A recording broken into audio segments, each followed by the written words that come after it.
Bom dia, pátria amada Brasil.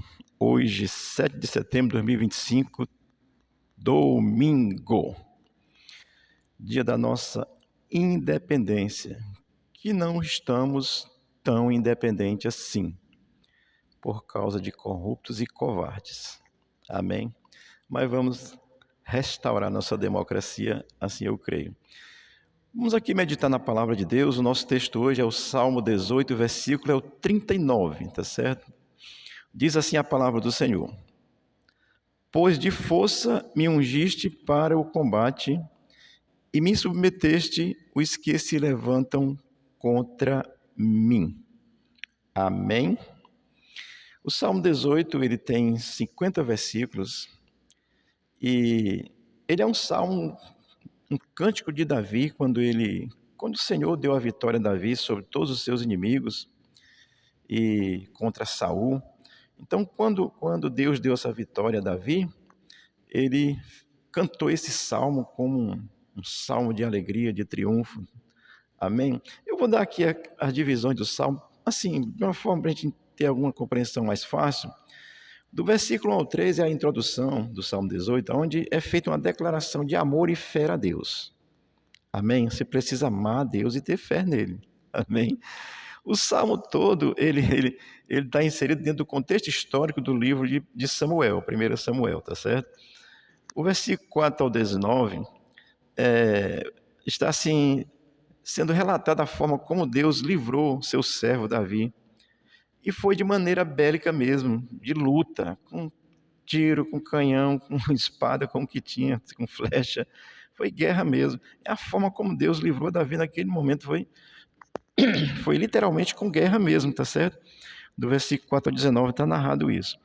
Do versículo 20 ao 31, descreve a ação de Deus em prol do homem e a atitude que o homem deve tomar, vou dizer o homem, o ser humano, certo? Homem e mulher, aqui no caso o homem Davi, mas do versículo 20 ao 31, está descrevendo essa ação de Deus a favor do ser humano e a atitude que o ser humano deve tomar perante Deus. Se você foge de Deus, se é um covarde, não quer Deus, aí não dá certo. Dá certo do jeito do inimigo. Aí do versículo 32 ao 45, Davi, ele está meditando, refletindo nas batalhas já vencidas. Não é uma revelação para coisa futura aqui. Davi está fazendo aqui uma meditação sobre as batalhas já vencidas. E nós devemos nos alegrar por aquilo que nós já vencemos. Ele não está falando de uma revelação nesse salmo, mas ele está falando de triunfo, ele está falando dessa vitória que ele já havia alcançado.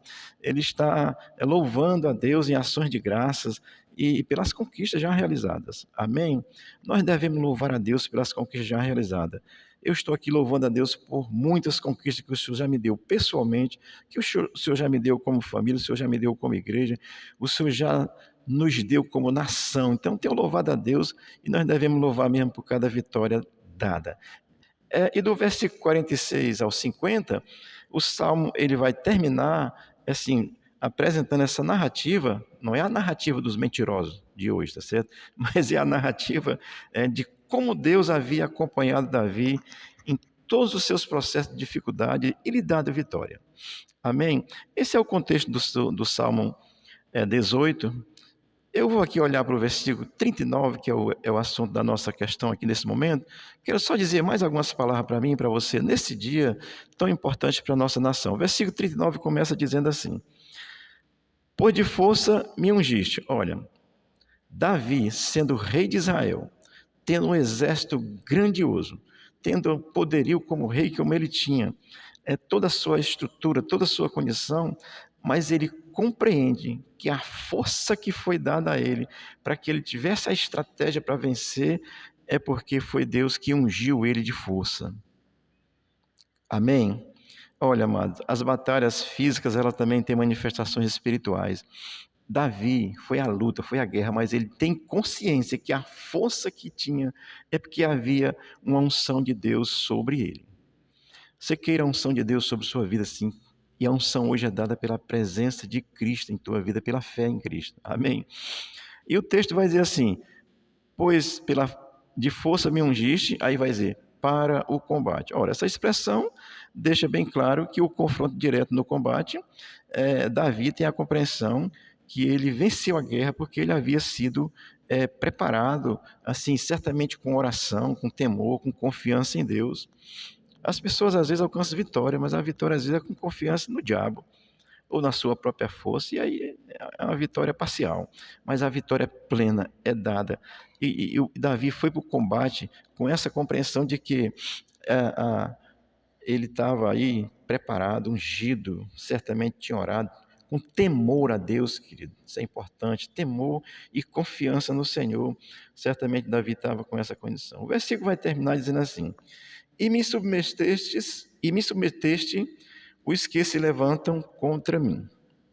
Aqui tem a afirmação se levantam, ele está falando do passado, mas também futuramente os que se levantaram, para a gente poder entender essa afirmação assim. Mas assim, essa afirmação do crente Davi, ela é por demais importante para nós hoje, que temos fé em Deus, e Deus para nós é Cristo, a revelação de Jesus Cristo. Amém? Porque Davi ele compreendeu toda essa condição de que a razão das nações e o próprio Saul ter se submetido a Davi era porque Deus havia ungido ele, e ele tinha confiança, a sua fé, a sua esperança estava em Deus. Amém?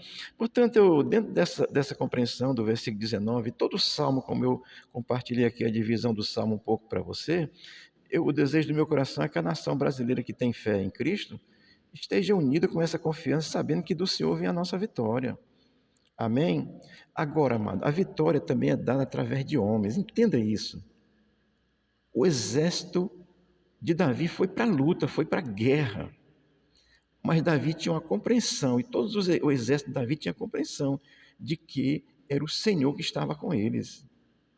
Mas tinha que ter luta. É assim mesmo, nós estamos aqui numa batalha. Lá era bélica, literalmente, mas aqui eu já vou dizer para você que a nossa luta não é hoje mais bélica, e se necessário for, que Deus esteja do nosso lado. Mas assim, que a gente entenda isso. Eu quero aqui contextualizar com a nossa pátria amada Brasil, eu quero que você entenda sobre isso. Dois aspectos, tá certo? A nossa luta, ela é espiritual e ela é política. Não tem jeito, querido. Com Davi, era espiritual, porque ele tinha confiança em Deus, sabia que o mal estava se levantando. Quem se levanta para brigar, isso é coisa do mal mesmo, do espírito da maldade. Mas ele tinha uma consciência que também era política, ele tinha que conquistar, tinha que ter a sua terra, tinha que garantir seu espaço na terra. Então, a luta ela é espiritual e ela é política. Sempre foi. Olhe, e nós venceremos essa luta no Brasil, pela oração, pela súplica e clamor diante de Cristo, que é o nosso Deus. Eu estou conclamando a você que é cristão, não precisa se reunir em grupo grande não e fazer festa aparecendo, soltando foguete não. Faça aí, quem sabe só você individual mesmo, mas clame a Deus para que a nossa nação tenha paz, porque por enquanto nós só temos corrupção e roubo, e mentira e safadeza. Então, a questão é política, a questão é espiritual, mas ela também é política. Tá certo? Então, assim, como ela é política, eu vou falar dois aspectos aqui para nós também ainda. Ela é política e ela é espiritual. Agora, se ela é política, nós precisamos, amados, orar, clamar, suplicar diante de Deus pelos senadores honestos, pelos deputados honestos, pelos prefeitos honestos, pelos vereadores honestos, pelos secretários honestos, pelos coronéis honestos, pelos generais honestos,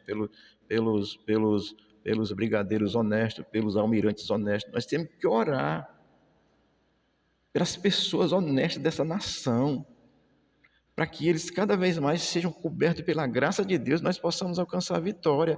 É assim mesmo. E a outra coisa, amado, não é querer o mal de ninguém, mas nós precisamos também clamar por aqueles que são nossos inimigos declarados, que querem o mal do Brasil. Aceitar aborto, aceitar essas coisas erradas aí, aceitar roubo, corrupção, dinheiro roubado do INSS, não dá para uma pessoa honesta aceitar isso não. Então, se você é crente, eu não tenho raiva dos que estão fazendo isso, eu tenho dó. Mas assim, precisamos orar pelos honestos, em toda autoridade, em todos os níveis, seja pastor, seja padre, seja quem for, que seja honesto, temos que orar, mas também orar por aqueles que são do mal, para que Deus toque no coração deles. Tem uma decisão a ser tomada pela anistia, e aí, assim, covardemente, o presidente da Câmara não quer botar em pauta, não quer votar. Temos que orar para essas pessoas, para que Deus toque no coração dela, porque a nossa vitória vem de Deus, através de pessoas. Foi assim com Davi. De Deus, porque Davi confiava em Deus e confiou e confia, e através de pessoas lutando. Nós estamos aqui lutando, então ore pelos mal, ore pelo Alexandre de Moraes, ore pelo pessoal do STF, para que eles voltem ao siso, ao bom senso, a uma consciência de que estão fazendo errado. Não é ter raiva deles, eu tenho a misericórdia deles, mas assim, precisamos entender isso. Amém? E por fim eu quero dizer assim, se você é cristão, você sabe que a nossa luta ela não é contra as pessoas. Olha, irmãos, você não faz ideia o que é uma guerra civil. O próprio povo do mesmo Brasil, da mesma nação, brigando contra o outro. Uma democracia com políticas justas e honestas, nós somos adversários, não somos intrigados e inimigos. E quem vence a eleição é para administrar o Brasil, não é para roubar, não. Nós temos que ter essa consciência. Aqui no Brasil está sendo uma polarização. Eu vou dizer assim uma questão para você. Não é questão de ser bolsonarista ou ser petista. É uma questão de estar do lado da verdade. Se o Lula tivesse com a verdade, eu estaria do lado dele. Mas ele não está com a verdade nesse momento. Infelizmente nunca teve, porque quem é do mal não pode estar com a verdade. Ele mesmo disse que é importante mentir, mentir, mentir, mentir. Então, não é questão de ser bolsonarista ou ser petista, é querer a verdade, é querer a justiça, é querer o certo, é querer que a nossa nação volte ao seu estado normal de realmente ser uma democracia, que no momento não é. Amém? Está lacrimejando, eu vou fazer uma cirurgia amanhã, vai ficar bem. Esse aqui já está bem, glória a Deus. Mas, amados, olha, a nossa luta não é contra as pessoas. A Venezuela estão aí, os próprios venezuelanos atirando em venezuelano, que coisa terrível, né? No Brasil nós estamos aí no sério risco. Já aconteceu, já foi morto cidadão brasileiro por cidadãos brasileiros por conta dessas injustiças que há. Então, amado, a nossa luta ela não é contra as pessoas, é contra essa injustiça que é praticada por pessoas. Mas nós não somos contra vocês. Nós oramos para que Deus abençoe a nação brasileira e pode ser através de vocês que tem a lei na mão. Davi Alcolumbre pode ser através do Senhor, de Vossa Excelência. Pode ser. Mas o Senhor já disse que não ia pautar a anistia, que o Senhor se revele a você. Estou dizendo isso aqui porque eu estou orando também por isso. Que o Senhor se revele a você, o Senhor veja o mal que o Senhor está fazendo à pátria brasileira, à nação brasileira, a gente humilde como eu. Somos brasileiros raiz. Mas nós precisamos estar do lado da verdade, da sinceridade, da justiça. E contra toda forma de mentira, corrupção, roubo, tudo que é mal, irmão. Nós precisamos estar contra essas coisas. Nós não podemos estar do lado dessas coisas. Não é, entenda, vou repetir. Não é ser contra as pessoas, mas é contra a ideia do mal. Eu lembro perfeitamente quando Lula foi preso, justamente. A última palavra dele foi assim: eu sou apenas uma ideia. Gente, isso é o Satanás falando. Mas Jesus Cristo não é uma ideia, Jesus Cristo é Deus e há uma nação orando. E assim, amado, como Deus deu vitória a Davi, eu estou crendo que Deus vai restaurar a nossa pátria amada Brasil. Hoje, 7 de setembro, eu não tenho muito, sinceramente, de dizer que nós somos livres e independentes, não. Infelizmente, não. Não somos uma democracia. Mas, assim como Davi creu em Deus e alcançou vitória, eu continuo crendo em Deus e sei que nós vamos restaurar a nossa democracia. Que Deus derrame uma unção de paz, uma unção de justiça e uma unção assim de vitória do bem sobre a nossa pátria. E que hoje seja um dia de tranquilidade, de paz. Eu nem vi as notícias, não sei nem como é que estão, mas que o Deus eterno, todo-poderoso, em quem nós cremos, aquele que crê em Cristo como Senhor e Salvador, que Ele derrame uma unção de paz, justiça e dê vitória do bem à nossa nação, em nome de Jesus. Ore, amado, ore. O Brasil é um extraordinário país, mas está nas mãos do mal, sendo governado administrativamente pelo mal. Mas espiritualmente, há um Deus que é quem dá a última palavra, e eu creio que a nossa democracia, que a anistia, que tudo que deve ser feito para que a nossa nação volte a um estado de tranquilidade, Deus está abençoando e já fez muitas coisas. Louvado seja Deus. Deus te abençoe. Hoje teremos um culto aqui, Rua Guarani 1938A, bairro João 23, Fortaleza, Ceará. O nosso culto aqui é temático hoje, é culto da independência. Quer vir celebrar com a gente? Vem aqui, vamos falar de Jesus. Você ser independente em Cristo, aí você vai entender as coisas com mais clareza. Deus te abençoe e te guarde, abençoe a tua casa, abençoe a nossa nação, de uma forma assim muito especial, porque, amados, nós precisamos, todos nós, precisamos da bênção de Deus sobre a nossa pátria. Amém? Deus abençoe o Brasil, em nome de Jesus. Amém.